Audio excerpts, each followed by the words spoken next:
तर उरण हत्याकांडातील आरोपी दाऊद शेखला पनवेल सत्र न्यायालयात हजर करण्यात आले आणि त्याला 7 दिवसांची पोलीस कोठडी सुनावलेली आहे। या प्रकरणामध्ये SC/ST कायद्यांवरील अत्याचार प्रतिबंधक कलमे देखील लावण्यात आलेली आहेत आणि पुढील तपास आता पोलीस करतायत।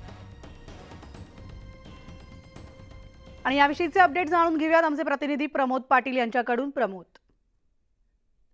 म्हणाली बघत असाल आपण कमीत कमी 4-5 दिवसांच्या या सगळ्या गोष्टीनंतर आता दाऊद शेख याला पनवेलच्या सत्र न्यायालयामध्ये सकाळीच हजर करण्यात आले। प्रचंड मोठ्या पोलीस बंदोबस्तामध्ये त्याला हजर करण्यात आलेलं आहे। 7 दिवसांची पोलीस कोठडी आहे ती त्याला आता सुनावण्यात आलेली आहे। मात्र आता याच्यामध्ये एक भर पडलेली आहे, त्याच्यावर अॅट्रॉसिटी अंतर्गतही गुन्हा दाखल करण्यात आलेला आहे। कारण ज्यावेळेस तो शिवश्रीला भेटण्यासाठी ज्यावेळेस त्या ठिकाणी गेला होता त्यावेळेस त्याने काही त्या चर्चेमधून तिला शिवीगाळ किंवा मारहाण करण्याचा प्रयत्न केला, त्याच्यानंतर खून केला। त्यामुळे त्याच्यावर आता अॅट्रॉसिटी अंतर्गतही गुन्हा दाखल करणार। मात्र आत्ताची सर्वात मोठी बातमी आहे की दाऊद शेखला पनवेल सत्र न्यायालयामध्ये हजर करण्यात आले आणि त्याला 7 दिवसांची पोलीस कोठडी ही सुनावण्यात आलेली आहे। पुढील तपास जे आहे ते पोलीस करतायत।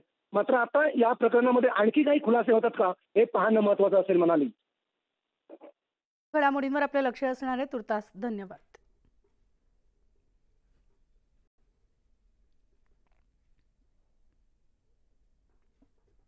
तर मुंबईची लाईफलाईन म्हणून ओळखल्या जाणाऱ्या उपनगरीय लोकल ट्रेन सेवेच्या मार्गात येत्या काही दिवसांमध्ये महत्त्वाचे बदल होणार आहेत। मुंबईकरांसाठी अतिशय महत्त्वाची बातमी आहे। हार्बर आणि मध्य रेल्वेच्या प्रवाशांना या सगळ्याचा फटका बसण्याची शक्यता आहे। सध्या छत्रपती शिवाजी महाराज टर्मिनस ते परळ दरम्यान 5व्या आणि 6व्या मार्गिकेसाठी चाचपणी सुरू आहे आणि नव्या आराखड्यानुसार 5वी आणि 6वी मार्गिका टाकायची झाल्यास त्यामुळे मध्य आणि हार्बर रेल्वे मार्गावरील वाहतुकीमध्ये महत्त्वाचे बदल करावे लागणार आहेत। परिणामी भविष्यात हार्बर लोकल सेवेचा प्रवास सँडर्स रोड स्थानकातच संपेल आणि यापुढे मध्य रेल्वे मार्गावरील फास्ट लोकल ट्रेन भायखळ्यामध्ये थांबणार नाहीत। याबाबत अंतिम निर्णय झालेला नाहीये, मात्र या दोन्ही प्रस्तावांची व्यवहार्यता तपासली जाते।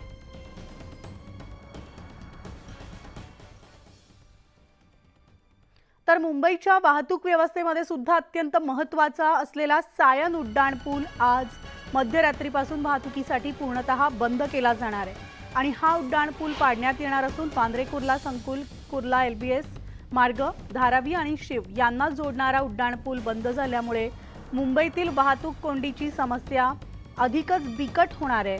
तर हा 112 वर्ष जुना उड्डाणपूल जीर्ण झाल्यामुळे पाडण्यात येणार आहे। तसंच तो CSMT कुर्ला दरम्यान प्रस्तावित 5व्या 6व्या मार्गाच्या कामात अडथळाही ठरतोय आणि गेल्या महिन्यात उड्डाणपुलावरून अवजड वाहतूक बंद करण्यात आली होती। जुलै 2026 पर्यंत 2 वर्षाच्या कालावधीत नवा पूल बांधण्याचं लक्ष्य ठेवण्यात आलं।